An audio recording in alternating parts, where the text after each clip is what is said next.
अस्सलाम वालेकुम, मेरा नाम है बाबर आशमी। आप देख रहे हैं क्रिप्टो 1.0 मार्केट का एनालिसिस करते हैं क्रिप्टो मार्केट का और देखते हैं कि बिटकॉइन अगला कदम क्या उठाएगा और साथ में कुछ आल्ट कॉइन्स के बारे में भी बात करेंगे और साथ में आपको FOMC की रिपोर्ट के बारे में भी अपडेट कर दूंगा। तो खैर बात करते हैं सबसे पहले बिटकॉइन के वीकली चार्ट के बारे में। ये बिटकॉइन का लिक्विड इंडेक्स है। इसको देख के हम बिटकॉइन की नेक्स्ट मूव के बारे में पहले भी बात करते रहे हैं और हमें बहुत उम्मीद थी कि बिटकॉइन शायद अपनी ये 200 की मूविंग एवरेज को ना तोड़े, लेकिन जब से इसने तोड़ा तो अब ये एक रेजिस्टेंस के तौर पे काम करेगी। 200 की मूविंग एवरेज जो कि 26,900 के ऊपर बनती है और अभी तक हमारे पास ये हैवी रेजिस्टेंस के तौर पे काम करेगी, ठीक है। और जो हैवी सपोर्ट हमारे पास है वो बनती है 19,800 के ऊपर। तो फ़िलहाल BTC जो है वो अपनी सपोर्ट और रेजिस्टेंस के दरमियान में ही ट्रेड हो रहा है। तो ये जोन जब तक नहीं टूटेगा ना बिटकॉइन नीचे गिरेगा ना ऊपर जाएगा। अभी के लिए सिर्फ़ और सिर्फ बिटकॉइन जो है वो हमें इसके दरमियान में ही ट्रेड होता हुआ नज़र आएगा। अदरवाइज़ हमारे पास जहाँ पे एक ट्रेंड लाइन भी है जिसको BTC ने अच्छे तरीके से जो है वो रिस्पेक्ट दी है। देखते हैं कि कब तक इसको रिस्पेक्ट देता है। हो सकता है इसको तोड़ के मज़ीद नीचे गिरे और बहुत सारे जो एनालिस्ट हैं उनका कहना ये भी है कि BTC ने अपना बॉटम अभी भी नहीं देखा। तो देखते हैं क्या मूव आता है। लेकिन अभी तक तो जो मैं आपको बताना चाह रहा था वो ये है कि हमने यहाँ पे EMA 20, 50, 100 और 200 की EMA लगाई हुई हैं। EMA का मतलब होता है एक्सपोनेंशियल मूविंग एवरेज, ठीक है। तो ये मूविंग एवरेज की जो लाइंस हैं इनसे हमें ये आइडिया हो जाता है कि BTC की नेक्स्ट मूव क्या है। जब से यहाँ पे 20 की मूविंग एवरेज ने 50 की मूविंग एवरेज को क्रॉस किया था तो एक आइडिया था कि BTC अब मज़ीद नीचे गिरेगा। उसके बाद 100 की मूविंग एवरेज को क्रॉस किया तो फिर से थोड़ा सा मज़ीद हमें जो है वो मार्केट जो है वो बैरिश नज़र आई। उसके बाद अब ये 200 की मूविंग एवरेज की लाइन के करीब आती जा रही है पिछले 2-3 हफ्तों से। अगर ये मज़ीद करीब आती है और सेलिंग प्रेशर इसी तरह से रहता है, जैसे ये देखें इतनी कैंडल्स हमें रेड नज़र आ रही हैं, इसी तरह से अगर सेलिंग प्रेशर रहा तो BTC हमें मज़ीद नीचे देखने को मिलेगा और बाकी सारे के सारे आल्ट कॉइन्स भी। अभी अगर हम देखते हैं तो NASDAQ की अगर हम बात करें तो NASDAQ भी हमें 1.9% डाउन नज़र आ रहा है। S&P 500 की बात करें तो वो भी हमें 1.15% डाउन नज़र आ रहा है। तो इस सब की वजह क्या है? देखें, वजह यह है कि सारे के सारे जो जितनी भी टेक की कंपनीज़ हैं जैसे फेसबुक, ट्विटर, स्नैपचैट, जितनी भी बड़ी बड़ी जाइंट्स किस्म की कंपनीज़ हैं जो S&P 500 के अंदर हैं, वो कंपनीज़ अक्सर हमें डाउन जाती हुई नज़र आ रही हैं। और उनकी वजह जो है वो आप कह सकते हैं कि डॉलर के जो इंटरेस्ट रेट हैं उनके ऊपर एक बहुत बड़ी वो डिपेंड करती हैं, क्योंकि लोग जो हैं वो लोन लेके उनमें इन्वेस्टमेंट कर रहे होते हैं। जब डॉलर के ऊपर इंटरेस्ट रेट बढ़ता है उसकी वजह से मार्केट में अच्छा खासा हमें जो है वो डाउन ट्रेंड देखने को मिलता है। लेकिन खैर अगर ये डाउन ट्रेंड ना आए तो हमें ख़रीदने के लिए भी मौका नहीं मिलेगा और नेक्स्ट जो है वो सिर्फ अगर मार्केट ऊपर जाएगी तो हम उसमें एंट्री कैसे लेंगे। खैर आगे चलते हैं, बिटकॉइन के डेली चार्ट के बारे में बात करते हैं। 2 आवर की टाइम फ्रेम के ऊपर हम देखते हैं। यहाँ पे हमें फिर से वही जो लाइंस हैं उनका फंडा अगर हम थोड़ा सा देखें तो मैंने आपको बताया था कि ये जो जोन बना है ये बना था 21,900 या 22,000 कह सकते हैं। उसके नीचे 21,500, ये दरमियान में जो जोन था मैंने आपको बताया था पिछली हिस्ट्री देखते हुए कि जब भी इस जोन को तोड़ के बिटकॉइन ऊपर जाता है तो फिर अच्छा खासा हमें बुलिश नज़र आता है। और दोबारा से इसको टेस्ट किया था तो फिर भी बिटकॉइन ऊपर गया था। तो ये जोन हमें एक तगड़ा जोन जो है वो फील हो रहा है। लेकिन उसको तोड़ के जब BTC नीचे आया है तो एक ही कैंडल ने इसको तोड़ा, लेकिन दोबारा से ऊपर जाने की हिम्मत नहीं हो रही।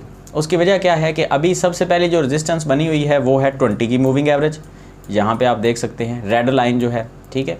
उसके बाद हमें 50 की मूविंग एवरेज जो है वो भी 100 और 200 की मूविंग एवरेज को क्रॉस करके नीचे आती हुई नज़र आ रही है, जो कि बिल्कुल अच्छा साइन नहीं है। लेकिन मैं उम्मीद कर रहा हूँ क्योंकि नीचे ये हमें ग्रीन कैंडल भी देखने को मिल रही है वॉल्यूम के अंदर। रेड थोड़ी सी बड़ी कैंडल्स हैं और ज़्यादा हैं, ग्रीन थोड़ी सी छोटी भी हैं और कम भी हैं। वॉल्यूम अच्छा खासा है BTC के अंदर, लेकिन ये वॉल्यूम जो है वो पॉजिटिव नहीं है। खैर जैसे जैसे ये ग्राफ हमें ग्रीन किस्म का नज़र आएगा वैसे वैसे BTC हमें बुलिश नज़र आएगा। अभी FOMC की रिपोर्ट के बारे में अगर हम बात करते हैं तो 6 घंटे 9 मिनट अभी भी बाकी पड़े हैं। अभी आप कह सकते हैं कि 5 बजने वाले हैं, 10 मिनट पड़े हैं। तो 5 बजे में आप 6 घंटे और ऐड कर लें तो आपको पता चल जाएगा कि 11 बजे पाकिस्तान के टाइम के मुताबिक 11 बजे इनकी रिपोर्ट आएगी और उस रिपोर्ट के मुताबिक हमें ये पता चलेगा कि मार्केट ने अब ऊपर जाना है या नीचे। अब इस FOMC की रिपोर्ट को देखने से पहले ही बहुत सारा पैनिक मार्केट में जो क्रिएट हुआ है उसका रिज़ल्ट ये है। ये देखें, पिछले दिन की बात करें तो 26 के ऊपर ये जो है ना फियर एंड ग्रीड का इंडेक्स वो 26 के ऊपर पहुंच गया था, और पिछले हफ्ते की बात करें तो ये 31 के ऊपर था, और मैंने इसको 34 के ऊपर भी देखा है पिछले हफ्ते से 1-2 दिन पहले की बात करें तो तकरीबन आप कह सकते हैं कि 10 दिन पहले ये 34 के ऊपर था और ये 26 को टच करके वापस आया। और ये अब वापस जो आया है ये फेक ब्रेकआउट है, ये बिल्कुल मैं आपको कह सकता हूँ कि ये रियल ब्रेकआउट नहीं है, क्योंकि जब तक ये देखें डाउन ट्रेंड कैसे होता है मैं आपको थोड़ा सा यहाँ पे आइडिया दे देता हूँ। हम मूविंग एवरेज को अभी हाइड करते हैं, एनालिसिस को जैसे जैसे आप देखेंगे इंशाल्लाह से आपके नॉलेज में बहुत अच्छे तरीके से इजाफा होगा। हम यहाँ पे अगर एक ट्रेंड लाइन को ड्रॉ करते हैं नीचे से ऊपर की तरफ, तो ये देखें हमें कुछ इस तरह से मार्केट देखने को मिली, ऊपर ही गई, ठीक है, और हायर हाइज़ बनाती हुई नज़र आई। लेकिन जब इस ट्रेंड को तोड़ा, ठीक है, तो मार्केट हमें जो है वो कंटिन्यूसली लोअर लोज बनाती हुई या हायर लोज आप कह सकते हैं बनाती हुई नज़र आ रही है। अब इस ट्रेंड को तोड़ के जब तक ये अपने इस वाले हायर लो को तोड़ के एक नया हायर लो नहीं बनता, हायर हाई नहीं बनता, तो मार्केट जो है वो हमें बुलिश नज़र नहीं आएगी। अब इसके लिए ज़रूरी है कि मार्केट जो है वो हमें कुछ इस तरह से मूव दिखाए, ठीक है। अगर तो मार्केट ऐसे जाती है ऊपर और दोबारा से इस तरह से कुछ, तो फिर हम इसको बुलिश कहेंगे। अभी ये एक फेक ब्रेकआउट है, आप इसको बिल्कुल रियल ब्रेकआउट नहीं समझेंगे। और अगर मार्केट दोबारा से नीचे आके ऊपर जाती है तो बिल्कुल एक्सपेक्टेड है कि मार्केट एक दफ़ा फिर से नीचे आएगी। तो मैं आपको बिल्कुल सजेस्ट नहीं करूँगा कि आप यहाँ पे कोई भी ट्रेड लें, आप लॉन्ग की पोजीशन ओपन करें या शॉर्ट की पोजीशन ओपन करें, बिल्कुल रिस्की है। अभी जब तक ये 11 बजे पाकिस्तानी टाइम के मुताबिक FOMC की रिपोर्ट नहीं आ जाती, आपने बिल्कुल ट्रेड नहीं लेनी। सेफ़ खेलें, हमेशा अपने पैसे जो हैं वो महफूज रखें, कभी भी अपने पैसे रिस्क के अंदर जुए की तरह ना लगाएं, ठीक है। आगे चलते हैं, एथेरियम के बारे में थोड़ी सी बात कर लेते हैं। मैंने एथेरियम की आपको जो सपोर्ट बताई थी वो 2 किस्म की बताई थी, एक मूविंग एवरेज थी 100 की और दूसरी मूविंग एवरेज थी 200 की, और साथ में हमें एक हॉरिजॉन्टल सपोर्ट भी यहाँ पे देखने को मिल रही थी। अब यहाँ पे मैंने आपको बताया था कि मुझे बहुत उम्मीद है कि ये जो पहली सपोर्ट है या तो एथेरियम इसको रिस्पेक्ट देगा और यहाँ से ऊपर जाएगा, या फिर अगर इसको तोड़ के नीचे आया तो ये एक बहुत बड़ी सपोर्ट है हमारे पास, क्योंकि यहाँ पे 2 मेजर फैक्ट हैं, एक हॉरिजॉन्टल लाइन और दूसरे नंबर पे 200 की मूविंग एवरेज EMA। और ये EMA जो है इसको तोड़ के नीचे जाना एथेरियम के लिए थोड़ा सा मुश्किल हो जाता। तो इस जहाँ पे आप देख लें, यहाँ पे रिस्पेक्ट दी एथेरियम ने इस लाइन को और हॉरिजॉन्टल लाइन को भी, और ऊपर गया तो यहाँ पे आप क्लियरली देख सकते हैं कि एथेरियम ने हमें यहाँ पे कितना प्रॉफिट दिया। मैंने वैसे एंट्री नहीं ली, मैं मार्केट से अभी बिल्कुल आउट हूँ और मैं यही कह रहा हूँ कि भाई अभी आप एंट्री ना लें। हालांकि मुझे ये लग रहा था कि यहाँ से एथेरियम जो है वो ऊपर बाउंस करेगा और अपनी एक रेजिस्टेंस तक जाएगा। मेरी जो एक्सपेक्टेड रेजिस्टेंस थी वो ये थी कि एथेरियम ऑलमोस्ट 4% ऊपर जाके नीचे आ जाएगा, लेकिन एथेरियम जो है उसने एक्सपेक्टेड प्रॉफिट से ज़्यादा ही लोगों को प्रॉफिट दी होगी। 8% तक एथेरियम अभी भी प्रॉफिट में है। जिन लोगों ने नीचे से बाइंग की है 1370 के ऊपर, 1360 के ऊपर, वो लोग अभी भी 8% प्रॉफिट में हैं। तो आई थिंक कि उनको अभी एग्जिट करना चाहिए, क्योंकि यहाँ पे 2 नहीं 3 किस्म की रेजिस्टेंस है। अगर आपको यहाँ पे मैं थोड़ा सा जूम करके दिखाऊं तो इन चीज़ों के ऊपर आपने हमेशा से गौर करना होता है। एक तो रेड लाइन ये आपको नज़र आ रही है, ठीक है, ये 20 की मूविंग एवरेज, ये भी तो यहीं रेजिस्टेंस बनी हुई है। 50 की मूविंग एवरेज की बात करें वो भी यहीं पे रेजिस्टेंस है, और हमें एक हॉरिजॉन्टल लाइन भी नज़र आ रही है, वो भी रेजिस्टेंस है। तो यहाँ पे हमारे पास 3 किस्म की रेजिस्टेंस हैं जो एथेरियम को यहाँ पे रोक के रखे हुए हैं, और मज़ीद यहाँ से एथेरियम जो है वो नीचे गिरने के चांसेस हैं। अगर नीचे गिरा तो मुझे लग रहा है कि फिर से एथेरियम जो है वो 1400 के ऊपर या फिर 1370 के ऊपर हमें देखने को मिलेगा। अगेन अगर यहाँ पे एथेरियम आपको मिले तो आप आंखें बंद करके इसको यहाँ पे बाई कर सकते हैं। लेकिन अगेन मैं बता दूँ, ये मेरा एनालिसिस है, आप अपना एनालिसिस करने के बाद ही ख़रीदें और ड्यू डिलिजेंस आप जो है वो फैसला किया करें। उसके बाद एथेरियम के अंदर या BTC के अंदर भी इन्वेस्टमेंट आपने वही करनी है जो आपके ज़रूरत के पैसे नहीं हैं, आपके सब्ज़ी घी के पैसे, चीनी के पैसे नहीं हैं, वो आपने इसके अंदर डालने हैं। ऐसा नहीं है कि आपने अपना घर बार बेच के या घर का खर्चा इसके अंदर डाल देना है, क्योंकि क्रिप्टो मार्केट या स्टॉक मार्केट के अंदर हमेशा रिस्क रहता है।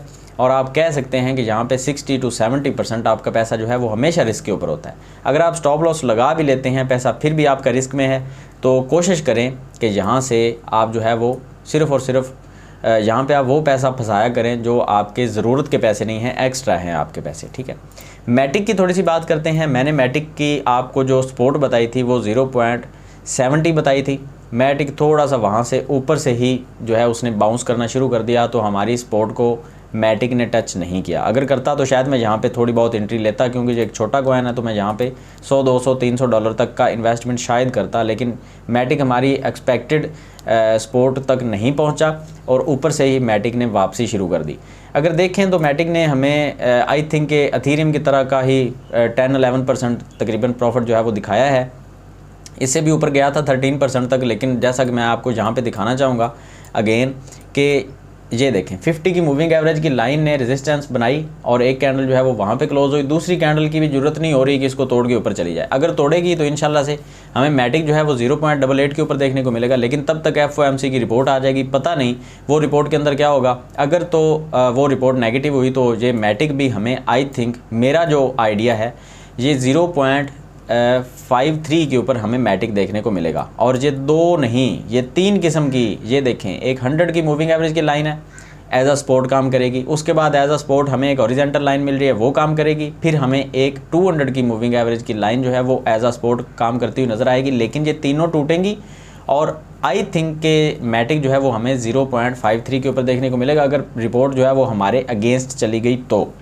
अदरवाइज़ जो रिपोर्ट अगर हमारे फेवर में आई तो मैटिक हमें बहुत ज़्यादा पंप करता हुआ नज़र आएगा और बहुत जल्दी आपको मैटिक 0.97 के ऊपर देखने को मिलेगा।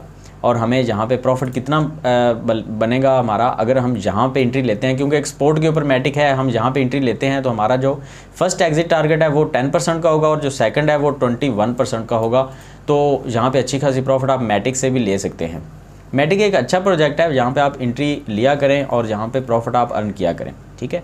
डॉज की बात करते हैं तो डॉज में एंट्री मैंने आपको बताया कि मैंने अभी किसी कॉइन में एंट्री नहीं ली, लेकिन डॉज का एक बहुत बुरा साइन बना और 20 की मूविंग एवरेज की जो लाइन है, क्योंकि ये सबसे छोटी मूविंग एवरेज की लाइन है, इसने सारी की सारी लाइन को तोड़ा। पहले 200 को, फिर 50 को और फिर उसके बाद 100 को तोड़ के नीचे आ गई और साथ में 50 की मूविंग एवरेज की लाइन ने भी सारी की सारी लाइंस को क्रॉस करके नीचे आना शुरू कर दिया। और 100 की जो मूविंग एवरेज की लाइन है वो ऑलरेडी 200 से नीचे चल रही है, तो ये कोई अच्छा साइन नहीं है डॉज के लिए। तो डॉज अगर ऊपर जाना शुरू करता भी है तो मेरे ख्याल से यहाँ पे काफ़ी ज़्यादा रेजिस्टेंस बनेगी। सबसे पहले 20 की मूविंग एवरेज रेजिस्टेंस होगी, उसके बाद एक रेजिस्टेंस हमें नज़र आ रही है 0.064 के ऊपर, उसके बाद एक रेजिस्टेंस हमें मिल रही है यहाँ पे हॉरिजॉन्टल रेजिस्टेंस भी है और यहाँ पे 0.065 के ऊपर भी हमें एक रेजिस्टेंस नज़र आ रही है। उसके बाद फिर से हमें एक हॉरिजॉन्टल भी और अगेन एक 0.06588 के ऊपर एक रेजिस्टेंस नज़र आ रही है। तो काफ़ी ज़्यादा यहाँ पे रुकावटें बनेगी, डॉज को ऊपर जाने से काफ़ी ज़्यादा चीज़ें रोकने वाली हैं। लेकिन फिर भी अगर मार्केट बुलिश हुई तो डॉज भी हमें 0.72 के ऊपर देखने को मिलेगा, जो कि आप अगर अभी क्योंकि स्पोर्ट के ऊपर हैं तो एंट्री अगर लेते हैं, मार्केट में अच्छी खबरें आती हैं तो आप यहाँ पे 16% का प्रॉफिट आप यहाँ से लेके एग्ज़िट कर सकते हैं। अगर यहाँ पे आपने एग्ज़िट ना किया तो ये डॉज दोबारा से नीचे आएगा, ये मैं आपको अभी से बता रहा हूँ। ठीक हो गया। गाला के बारे में थोड़ी सी बात कर लेते हैं। आप में से बहुत सारे लोग जो हैं वो गाला के बारे में पूछना शुरू कर रहे थे, तो गाला की भी कोई ऐसा कोई अच्छी न्यूज़ तो नहीं है मार्केट के हवाले से। 200 की मूविंग एवरेज की लाइन अभी सबसे ऊपर है, 4 आवर के टाइम फ्रेम के ऊपर मैं देख रहा हूँ, ठीक है।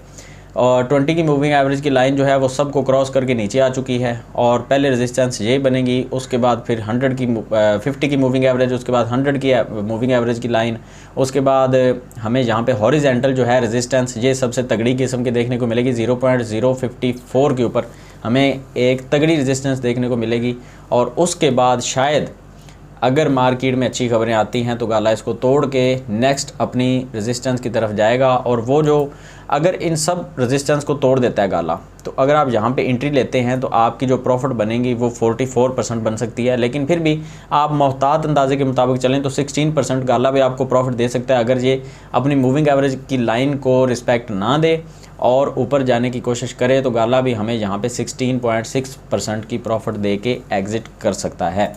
तो खैर आज का एनालिसिस फ़िलहाल इतना ही रखते हैं। अगर आपको वीडियो अच्छी लगी है तो लाइक कीजिएगा, अगर कोई सवाल है तो कमेंट सेक्शन में पूछ सकते हैं। मिलते हैं नेक्स्ट वीडियो में, दुआ में याद रखिएगा। अल्लाह हाफ़िज़।